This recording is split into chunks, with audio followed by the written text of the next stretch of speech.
Hi, welcome. In this video, we're going to finish up the Program 3 implementation. So far, we have implemented 3 functions. We've implemented, well, 4. We've started our main function. We've done the greeting function, the view balance function, and the display menu function. So now we just have a couple more functions and some final things to be doing in our program. So here's our main function. We have 2 variables so far. We have a balance and we have an item number.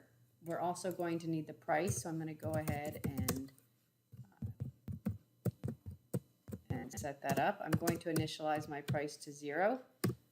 The item number I could initialize to anything either, but I don't really need to because I get the value from the user before I do anything with it.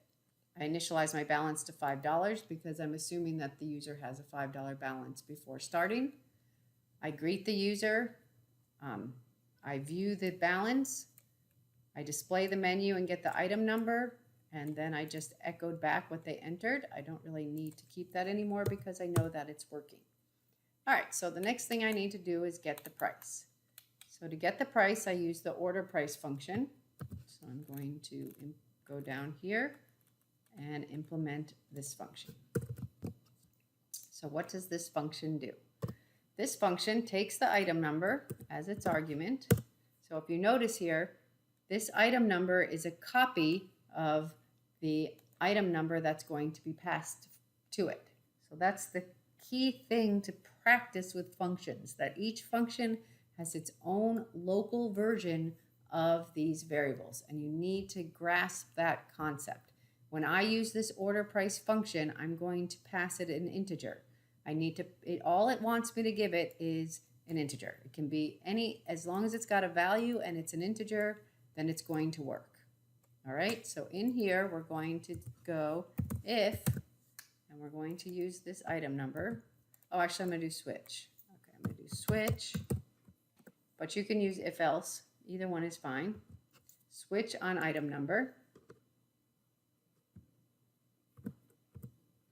Okay, so now I'm going to have my first case is 1. So what happens on case 1? I'm going to printf you selected, what is number 1? I don't remember. So I think we have hot coffee, iced coffee, and hot latte. But remember, you have 7. So I'm only going to do 3, and you're going to have to add the rest. You selected hot coffee, it's $2.35. You selected hot coffee, the price is $2.35. Okay, and I'm going to then have a couple of options. I could return back the price, but in this case, I'm just going to do this price. This is a little clearer to people who are just starting out. And here you're not required to use switch. You can use if else. So if the case is 1, that means the item number is a 1. I'm going to tell the user that they selected hot coffee, what the price is. Then I'm going to set the value of the variable price to that price, which is $2.35. And then I'm going to break out of that case. And you can see that it didn't line up well because I forgot to put my... So what this does is it tests this case 1. If item number is 1, it's going to do these things, and then it's going to break, and it's not going to check any of the other cases. So now I'm going to do the other 2 cases. You're going to actually have 7 cases, but I'm just going to have case 1, case 2, and case 3. So this is iced coffee, which has the same price, and this is a hot latte, which is $4.68. And keep in mind that you are going to have to do the rest of them. So you're going to have to also do the cases 4 through 7. All right, so after you do all of those, then the last thing is default.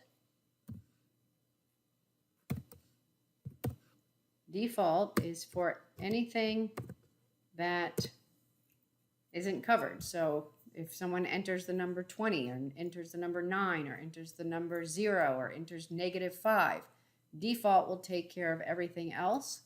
So I'm going to then print F. That is not a valid selection. That is not a valid selection. And I'm going to set the price to $0. So this is my switch. I could do it also with if else. Either one is perfectly acceptable. So I'm case 1, case 2, case 3, but you're going to have to add cases 4 through 7, and then you will have a default. After I'm done with my switch, either I have case 1, case 2, case 3, or default, then I'm going to return price back. That's at the end of the function. Now you can, I'm hopefully by this, you can see that it's very important to use good style and indentation, because it's very clear here now where my function begins and where my function ends, and this return price is not part of the switch. The switch ends right here. So now I want to call this function order price. So this function gets called here. After you display it, then you get the price. In order to get the price, you have to pass it the item number. The price is going to take the item number, and then it's going to assign to the price in main. So what's going to happen here is you're going to display the menu and get the item number. Display the menu is going to return the item number. Then you're going to have the item number. Then you're going to pass that item number that you have over to the order price function. It's going to do a series of selections and select the price, and then it's going to pass the price over here to the price in main function. So now I like to echo and make sure that it works here. Back in the main function. And you don't have to do this, but I just like to make sure that I'm doing everything and it's working as expected. This saves me from finding issues later. I build it. All right, I want to put a hot iced coffee. The price is $2.35. Hot latte. Oh, I forgot to, oops, try one more time. Gotta do the yes or no. Okay, $2.35, yes. $3.68, yes. 9, the price should be 0. That is not a valid selection. The price is 0. All right, so far that's working. Now I need to do my next function. My next function is check for enough money. The function is going to take the balance and the price and return a 1 if it is enough, and return a 0 if it is not enough. So we go down here. This is a function definition. So we're just going to check if balance is greater than or equal to price. What do we want to do? We want to return 1. Else, we want to return 0. Okay, so this is going to check if you have enough money. We can also print a message here that says printf, you do not have enough money for the purchase.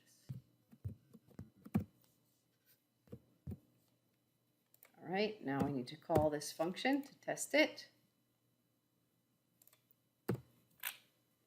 Check for enough money. So we go here and check for enough money. All right, so we need a variable for that, which is int enough. So check for enough money, we're going to say enough equals, and we're going to pass it the balance, which is balance in main, and we're going to pass it the price, which is the price in main. All right.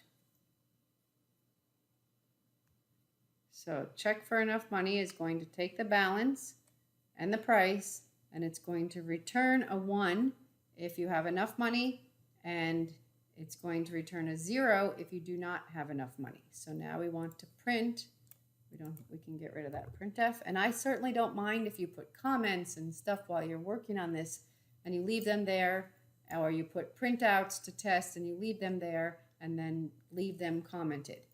If the TA takes off for that, then let me know, because I encourage you to do that, because that demonstrates that you're working on it. All right, so we need to check if there's enough money. So now how do we do that? We're going to do printf the value of enough is %D. So we're going to see if we haven't, we're going to try it without enough money, and we're going to try it with enough money and make sure that it's working as we expect. All right, so let's try it again.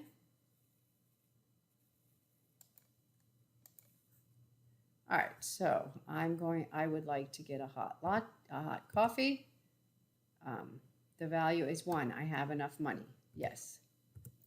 So actually I can't test it yet, because it's always going to say I have enough money, because I have not subtracted or anything. All right, so that's working. So now, at least so far. So now we're going to do if enough equals 1, then we want to, if enough is equal to 1, do we do that here or in a function? Oh, we only reload. Okay. So if enough is equal to 1, then we're going to subtract the price from the balance. And if enough is not equal to 1, and we can just use else, because it's either going to return, that function can only return, it either returns a 1 or it returns a 0. So it's not going to return anything else, so we can use an else. And keep in mind, this is function practice. This might not be the most efficient way to do this, but the whole point of it is to practice. Then we're going to reload. So printf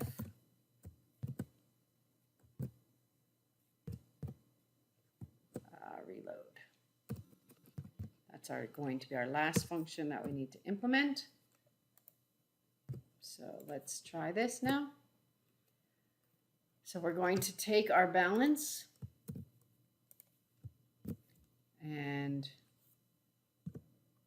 we're going to subtract the price, only if we have enough.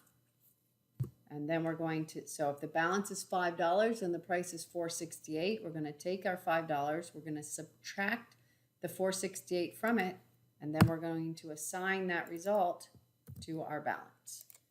And this is a very new thing when you're programming to get used to. The equal sign is on the left, and what we're doing, we're taking our balance was $5, we're removing the price from it, say $4.68, then we're getting the result from that math right there. That's a mathematical expression whose result would then be 32 cents, and then it will assign the 32 cents back to the balance. So we're just changing what the value of the balance was. So now it should allow us to not have enough. Let's see what happens. All right, I want to get a latte. All right, so I selected latte. I have enough money. The value of enough is 1. Okay. Yes. And now my balance is $2.65. Oh, I don't know what I did here. Let's, okay, I have a couple of issues here. So the first issue is I have this weird N here. Okay, let's try again. Second issue is that in case 3, I forgot to set my price to $4.68. Okay, so sometimes these things happen. That's why we test. All right, try again at number 3. 468, the value of enough is 1. Yes. So now it's 32 cents, and now it should say reload. Yep, and it returned to 0. Okay, so now I just have a couple more things I need to do. I need to implement the reload function, and I need to print the balance each time that I make a purchase. So I'm gonna print the balance, but I'm gonna leave the reload implementation for you guys to try to do on your own. So here, but of course, if you get stuck and you get this far and you need some help, you can reach out to you just need to implement the reload function and make the reload function call from inside of this curly brace of this else. So let's test that our viewing the balance again. Okay, I'm going to get a latte. Alrighty, would I like another purchase? Yes. It's 32 cents. I don't have enough. Yes. It's telling me to reload, but I have not implemented the reload function.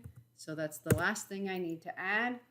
And then I'll be done with my program. So good luck. I hope you guys enjoy working on this program, and please reach out and get help with very specific questions and attach a current version of your code. And all you need to add is the say goodbye to the user, display the balance at the end if you want to, say goodbye to the user, and the implementation of the reload function.